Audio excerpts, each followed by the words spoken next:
Ay bayan, magandang umaga po, ang Kuya Ed TV. Ngayon, mga ilang araw na nakuha na ng dating minority ang majority. Halos araw-araw ang minority na kung ano-ano ang mga pinagsasasabi. Live dito, live doon, na dapat daw kuno ay magtrabaho na. At dahil sa ang Senado ay may threat, ngayon sila na ang majority at ang Cayetano Black ay minority. Tandaan ninyo, it is only a line beyond the lie and truth. Ngayon, mga majority, magmula kay Villanueva, magmula kay Gatchalian, ang brother na Tulfo, and then the other, Ejercito, Bam, and Kiko Maching. Siguro naman, dahil nasa inyo na ang poder, at nasa inyo na muli ang majority na halos hindi ninyo tinigilan, putang ina, na andyan ang reklamo ninyo na ang wifi ay walang aircon, walang wifi at aircon sa CR, na kung ano-ano ninyong mga pautot dahil nga sa gusto ninyong makuha muli ang posisyon ng majority.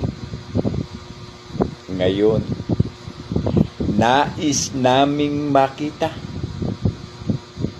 ang inyong mga pinagsasasabi na threat, ang inyong pinagsasasabi na magtrabaho na, at kung ano-ano pa na bla, bla, bla. Ngayon, na nakuha nyo na sa tulong ng putang inang Malacanang sa ilalim ng pamumuno ni Lupin, at sa paggamit ng Malacanang sa NBI, na kuno daw ang Senado ay may threat o ang Senate is under threat. Would you be now to show ano ang threat? Sino ang threat? Saan galing ang threat para makabalik na kayo sa trabaho? Huwag ninyong sabihin na ang dating majority under nila Cayetano, Pia, Marcoleta, and the others is the threat. Also, with 18 plus 4, 22 kargador. Ngayon, bumalik kayo sa trabaho, sabi nga ni Rapi Tulfo, at patunayan ninyo at parusahan ninyo kung sino ang threat. Dahil kapag wala kayong naipakita na alinman, hindi magbabago ang aming laban. Justice for taxpayer, jail all corrupt official of this goddamn government. We always using the word warning dahil hindi ninyo nakikita ang napakalaking gulong parating. It is the valiant indecision of all people. Warrior ka man or hindi, retired ka man or hindi, or you're purely civilian, we are now waiting for your proof that the Senate under Cayetano is under threat. Tandaan ninyo, majority sila, minority kayo, and you are also under the leadership of Alan Peter Cayetano. Baka nasobrahan kayo sa galing at talino. And warning those people who making negatively comment on all of my posts and content.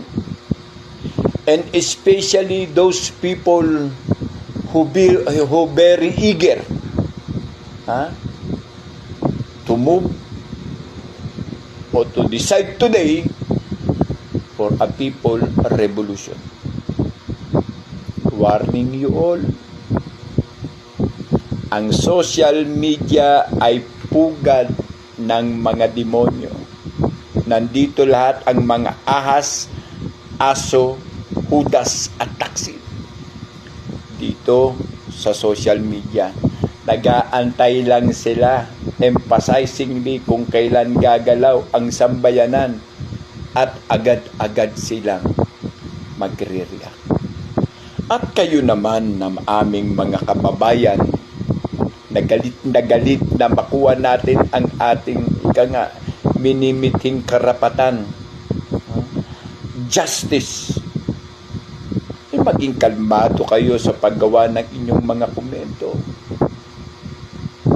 upang hindi masira ang tunay na mga plano. Dahil uudyoking kayo kung kailan at saan mangyayari ang bagay na ito upang sila ang mauna sa area at antayin kayo para alin? Para gawin ang bagay na inutos sa kanila ng pamahalaang under ni Lupin. Kaya kung kami ay nagsasalita tungkol sa atin mga karapatan, huwag nyo na bang sabihin na puro na lang kami daldal at kailan.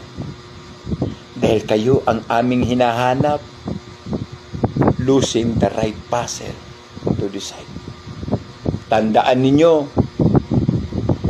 justice for taxpayer. In jail, all corrupt official. Our main objective before, the biggest objective that we have now to decide is a justice for taxpayer. In jail, all corrupt official. So we have to push kamatayan para sa mga at kung sakali man bayan na hindi na dumating pa ang puntong ito na ang ating hustisya ay ipagdamot na ng tuluyan nila, dito mangyayari ang mga bagay na hindi natin ginusto sa ating buhay. Dahil mas maigi pang mamatay na lumalaban kaysa nakaluhod sa mga hudas ng bayan. Pakatandaan muli natin bayan na ang pinakamalupit na laban ay ang makasama mo ang mga traitor at hudas nating mga kababayan. Tandaan nyo, sinabi yan ng General Luna. Hindi yan makakalimutan. Dahil yan mula noon hanggang ngayon ay nangyayari dito sa ating republika, na kung saan ang mga elected officer natin sa ilalim ng kanilang mga pamumuno ay nagmumukhang basura. So hala, kargador at basurero, darating ang oras, kakargahin natin sila para linisin ang mga basurang nagkalat sa putang inang kalsada nila. Iiwan ko sa inyo ang salita at kataga na galing pa sa Ama ng ating himagsikan, na ang lupang dinilig ng luha at dugo ang siyang basihan ng pamunuang tapat ang puso sa inang bayan. Justice for taxpayer, jail all corrupt official of this goddamn government under the leadership of Lupin. Handaan nyo, wag nating kakalimutan na ang social media ay ang rason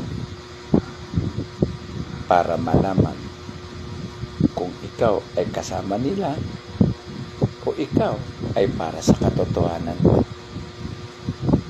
Ang Kuya Ed, may salita. Even the kingdoms were full when corruptions invade your mind. And so, magandang umaga po ang Kuya Ed.